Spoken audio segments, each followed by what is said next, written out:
ये दो चार को हम पहचान बता रहे हैं, आपका रिजल्ट नहीं होने का लक्षण समझिएगा कि आप में वो लक्षण आ गया है। देखो, ख्याल कोई भी देख लेता है नौकरी के लिए, लेकिन याद रखिएगा एग्जाम के एक महीना पहले सबको आभास हो जाता है, काश हम वो गलती नहीं किए रहते। ये लड़के अपने हिसाब से सोचते हैं, पूरा दिन बिताने के बाद लड़का 9 बजे कहता है कि अब पढ़ने बैठेंगे। अरे छोटा कहीं का, अब बचा कितना खाना वाना बना के, उसके बाद कहेगा तनी खाना बना के पढ़ेंगे। ये दो चार को हम पहचान बता रहे हैं, आपका रिजल्ट नहीं होने का लक्षण। सोचेंगे सुबेरे 10 बजे पढ़ने के लिए, कैसे 3 बज जाएगा पता नहीं चलेगा। समझिएगा कि आप में वो लक्षण आ गया है, अब आपको क्वारंटीन करने की जरूरत है। अब आप में सिम्टम्स दिख गए हैं। शाम 4 बजे से पहले डाटा खत्म, सिम्टम आ गया। 5 बजते बजते दिमाग अजीब होने लगता है, आज पूरा दिन खराब हो गया, क्या करें, कुछ किए नहीं, सिम्टम आ गया है। किसी के फोन का इंतजार है, सिम्टम आ गया है। समझ में आ गया कि नहीं आ गया? जग जाते हैं, आंख खुल जाती है सुबह 6 बजे, अब बिस्तर से निकलते हैं 8 बजे, सिम्टम आ गया। वही में टुकुर टुकुर देखेगा, कब तकिया इन्ने मोड़ेगा, कब उन्ने मोड़ेगा। पढ़ने बैठते हैं, आधा घंटा बाद तकिया 3 बार मोड़ के किताब लगाते हैं, 4 बार मोड़ के देखते हैं, सिम्टम आ गया। ये लक्षण है कि नहीं आप में? अरे बाप रे बाप, जिसमें ये लक्षण है कहानी खत्म। देखो, ख्याल कोई भी देख लेता है नौकरी के लिए, लेकिन याद रखिएगा एग्जाम के एक महीना पहले सबको आभास हो जाता है, काश हम वो गलती नहीं किए रहते। सबको आभास होता है। हम लोग जब, हमको अपने लाइफ में सबसे भयानक आभास हुआ था इंटर में। इंटर फर्स्ट ईयर में इतना जान लगा के पढ़ाई किए थे ना कि हमको लगता था न्यूटन डर गया था सब, आइंस्टीन न्यूटन डर गया था सब। इंटर फर्स्ट ईयर में इंटर फर्स्ट ईयर में और 11th में बहुत दम लगा के पढ़ाई। हम लोग के समय इंटर फर्स्ट ईयर का एग्जाम नहीं होता था, दोनों का एग्जाम एक ही बार में होता था। अभी तो 12th में 11th का कहां पूछता है, 12th के एग्जाम में 11th का नहीं पूछता है, और 11th का एग्जाम से मतलब ही नहीं है, तो तुम्हारा तो 11th गायब कर दिया। अभी ऑब्जेक्टिव हम लोग के समय, लेकिन जैसे 12th में ओवर कॉन्फिडेंस हो गए लोग, अरे सोच जाते ना 11th में गर्दा उड़ा के पढ़े हैं लोग, लास्ट में ओवर कॉन्फिडेंस हो गया आदमी। और ये ओवर कॉन्फिडेंस ना एग्जाम के टाइम पे एकदम दहला दिया था। 1 महीना पहले ना आदमी इतना मतलब अपने आप को देख के कोस रहे थे लोग, लेकिन कोसले कोई फायदा होता है नहीं। हम कहे जो ने पढ़ लिए तो ने समेट लेते हैं। फिर 1 महीना कोशिश किया आदमी, समेटने की कोशिश किया, वरना हम लोग टारगेट लिए थे इंटर में, स्टेट बोर्ड में आपका मतलब हम लोग सोचे थे 80-85% के आसपास लाना है, 75 पे अटक गया। स्टेट बोर्ड में हम लोग के समय ले आना बहुत मुश्किल होता था। अभी क्या है ना, ऑब्जेक्टिव आ गया है, टीचर्स पे दबाव है कि बच्चों को फेल मत कीजिए। जिसे हम लोग के समय लगता था कि निर्देश है कि जितना फेल करिए, ऐसे मोहल्ला फेल होता था।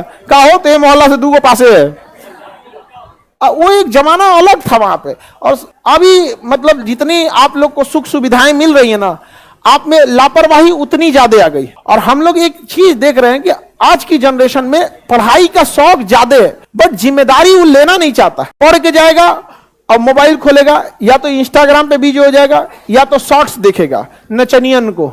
अजब हाल है, अजब नचनिया को देख के क्या करिएगा आप लोग? वो आपके काम लायक चीज है। हम क्या कहते हैं, आप लोग ध्यान से समझिए। आपको अगर YouTube देखना है या इंटरटेनमेंट देखना है ना, तो आप फिक्स बना लो बाबू कि 2 घंटा आपको YouTube Facebook ही चलाना है, और इस 2 घंटा में ना आप वो चीज देखो जो आपकी नॉलेज बढ़ाती है। कभी चेक कर लो जो मन चीज है, जैसे हाउ सबमरीन वर्क, पनडुब्बी कैसे काम करती है, परमाणु बम कैसे वर्क करता है। आप दिमाग एक रबड़ की तरह इलास्टिक है, जितना इस पे स्ट्रेस दीजिएगा ना वो उतना फैलते जाएगा, और जितना इसको रिलीफ दीजिएगा सिकुड़ते जाएगा। तो जिस चीज में आपको आनंद आता है ना, उसमें इसे रिलीफ मिलता है, तो आपको अच्छा लगेगा, लेकिन सिकुड़ते जाएगा। इसलिए देखिएगा ज्यादा मोबाइल लेन देन में बिजी रहने वाले लोग संकुचित विचारधारा के हो जाते हैं। तो आपको अगर देखिए 24 घंटा कोई नहीं पढ़ सकता, उसको भी माइंड फ्रेश करने के लिए तो कुछ ऐसा देख लीजिए, अलग टाइप का देख लीजिए। कुछ बढ़िया किताबें देख सकते हैं उसको। किताब, अब किसी को किताब पढ़ने का बहुत शौक होता है, किसी को शौक है नहीं होता। हमरा ससुर तो निको शौक नहीं, हम बगल में खड़ा करा के पढ़वाते हैं को, तो निको शौक नहीं, हम बगल में खड़ा करा लेते हैं, चलो किताब खोलो पढ़ो यहाँ पे, हाँ सुनते रहते हैं। हमको पढ़ने का शौक है नहीं। संस्कृत उनसे हिंदी वगैरह का जो श्लोक होता था, जैसे आप हिंदी पढ़ते होंगे तो उसमें भी 30% क्वेश्चन संस्कृत से आ जाते थे। हमको पढ़ने नहीं जाता था, याद करने के बाद तो बगल में खड़ा करा के किसी को कहते थे तुम पढ़ो, तो पढ़ता था। न्यूज पेपर हमरा पढ़ ले तो बहुत दिन हो गया, वही किसी से कहते तुम ही पढ़ भैया यहाँ पे। लेकिन अगर आपको शौक है तो पढ़ा कीजिए यहाँ पे। तो अगर आप मोबाइल भी देख रहे हैं तो आप वही सब चीज देखिए जो नॉलेज देता हो। जरूरी नहीं कि आपका कोर्स का ही हो। जैसे पढ़ने से मन उग गया तो कुछ देख लिए, हिमालय का निर्माण कैसे हुआ, देख लीजिए यहाँ पे, जिसमें आपका क्या इंटरेस्ट है, हवाई जहाज किस स्ट्रक्चर पे बनती है, देख लो उसमें कहा क्या चीज है। धीरे धीरे धीरे धीरे वर्सटाइल हो जाइएगा, मिसाइल कैसे काम करता है, ये कैसे काम करता है। हम लोग जब स्टूडेंट लाइफ में थे, यही बात हम लोग को हमारे टीचर मैट्रिक में बताते थे कि बबुआ तुम लोग इधर उधर में, तो हम लोग जब ये सब देखते थे ना, तो अगल बगल के लड़का कहता था सर ये पगला गई लो, देखा सब्जेक्ट कौन सी है, देख कौन सी रहा है, समझा गया कि नहीं। लेकिन वही आदत हो गई, 10 साल बाद अचानक यूट्यूब आया, जो 10 साल से जो आदत है उसको बताते चलते हैं। तो कभी कभी कोई पूछता है कि आप पढ़ाते कौन कौन सी है, ये बताइए। कभी कभी हवाई जहाजों बढ़िया बता देते हैं, तोप भी बता देते हैं, मिसाइल भी बता देते हैं, बायोलॉजी भी बता देते हैं, केमिस्ट्री।